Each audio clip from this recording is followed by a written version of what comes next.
So the season finale of Osora was coming up and I was like, oh my god, what? I just swear it came out, what? And I was getting barraged with a bunch of ads for it, so I thought of catching up and I recalled some of the claims and concerns I had and I want to go over them and how the series is going so far. If you don't know, Osora is about the prince of the Calaveras Kingdom who's born the opposite gender but is forced to identify as a male because his mother died. He's expected to lead the people of the Calaveras Kingdom and clash with a magic race called Sergos. He's gotten into a secret relationship with a soldier named Arius but is being forced to marry Catalina. With a plot like that, I was interested to see where it was heading. In my first video on Osora, there was a lot of questions and concerns that I think only time would tell because there was like only what? 16 chapters. Now we're in the 50s. Osora had his first kiss with Arius. They've already done dark-sided things already. The Sergos have maybe had one good confrontation, but haven't made any progress. Nobody knows about Osora's relationship. I think Catalina is still chasing, but still having a half and half relationship with Celia, and Arius isn't 100% human. First things first, Osora's identity was a bit of a puzzling thing for me. I thought the whole use of it with an arranged marriage trope was something interesting and unique. Actually following through and using it and not just throwing a queer character in just to throw him in. As it's a crucial aspect of the story, I was interested, well, what does this character want for themselves? Fuck their father. There was clarification to Arius around chapter 22. He doesn't identify on the inside as a woman or a man, but if they were to pick, they would pick a man. But the character feels as though it shouldn't have to matter and that they would rather be neither. Validating non-binary T, thank you. With Arius as empty as he is, when I first read it, I thought the moment of him being okay with everything and not caring was refreshing to see because that dialogue wasn't too charged by some innuendo with it. I don't really have many wants in the story in terms of his identity because I believe I've seen all I could. Because we understand where it starts, we understand how some of the important characters feel about it, the king being an asshole, Arius still loving him, his sister being his sister. Most are cool. We understand the risks. With how he's perceived, all that's left really is the relationship with Arius, which it being hidden is still the biggest plot point of the story because it leads to most confrontations in the story. Osora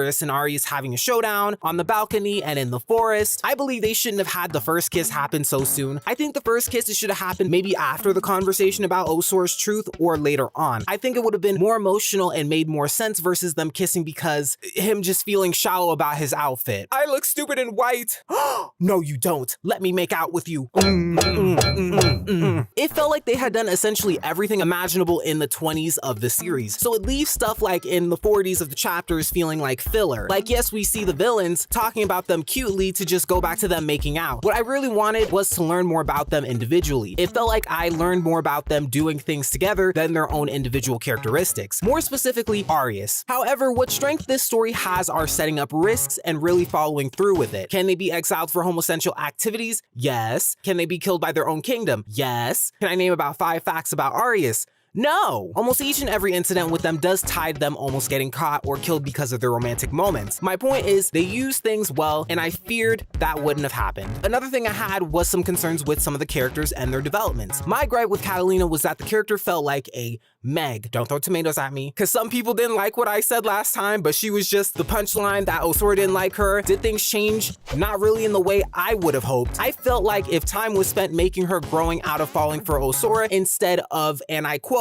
in the past, every time I saw Osora, he looked past me, concluding she's still infatuated with him, she would have served more of a purpose in the story. Because I get she's supposed to be with Celia at some point, but the most we've gotten out of them is empty tension and a book about lesbians. But a lot of conversations led back to Osora and they ended up nowhere. I understand the connection, but let's explore more. I understand she's a victim from being taken advantage of, but the catcall scene was not necessary, but she's a writer, so I guess that's something. It was funny at first when she was a little embarrassed, but now I just feel bad. I don't know. I'm just surprised with the amount of time she's looked towards Arius. I'm just surprised she hasn't figured it out yet. Speaking of Arius, my main problem was he was a bit empty. I see they have the potential to really unwrap something more to him after introducing Maxim, inciting that Arius isn't exactly human, showing his parent in the most Osora way possible. After a fight with Miko and Apollo, he left an intense scar, to which we transitioned to Maxim. I see an opportunity to develop him and show other sides of him, aside from either being sexually charged or a fighting machine. I would love for something mysterious to him. He could be rejected for what he is, I mean aside from the relationship with Osora, but leading to some emotional strife about his identity and him just wanting to know more about his life, maybe meeting his father. I see the vision. You gotta see the vision. Because I'll be honest, I truly literally can't tell you anything about this character aside from the fact that he likes Osora and has slept around. I'm so sorry. There has been moments where he showed adorableness after moments with Osora, but I'm mostly interested in the vision with Maxime. There's potential to explore other avenues. I feel like, again, I've learned more about them being in a relationship versus the character himself. I could tell you about Osora being emotional, being kind, being angry, how he feels about a specific subject, but when Arias comes to mind, I can't think of shit. Speaking of shit, Celia. Yeah, I don't like her I'm not interested in her. So maybe I'm a little biased when it comes to, I don't know how she's gotten to this point of the series. Nice gowns, nice gowns. I'd call her greedy and in fact an asshole. She has somehow managed to be more offensive to Osora than the guards early on. Some of it comes unintentionally from a place of concern. I still don't like her for trying to take his man. I don't know, I'm sorry. She's obviously made to be disliked and I dislike her. I believe that was done pretty well. She's become a offensive temporary roadblock for Osora. And it's so upsetting to me because I wanted to like her. She's so... because I want to see her make up and make right with Osora. As for Osora, has he developed? He does in fact bite everything. No, but like he has became more open-minded when it comes to the Sergo race, the writing jumping into blurring the line between protagonists and who are the real villains. We can see he's become more empathetic to them and more critical to his own people. If he were to jump to actually help the Sergos like what they've been trying to formulate, this would actually be a pretty smooth transition. Osora has understood his feelings towards Arias and the problems it could cause, but I wouldn't say he's truly developing swell until his character has ended the personal infatuation Catalina has with him. Either than that, it's getting there. I didn't have any notes, expectations on the Sergos like Apollo and his relationship with Miko. I've become a little interested in them. Can I say the conflict has gotten better? I'll say the Sergos have become more interesting. I've gotten more and more world building from them, seeing more division of their kind versus the humans. I feel like the smaller antagonists have exuded more emotion than some of the main protagonists. I just felt more convinced the Sergos are innocent versus the humans. Overall, I think much has happened. I just hope to learn more about the main characters individually because I see the potential there. But what do you guys think? And don't ask me about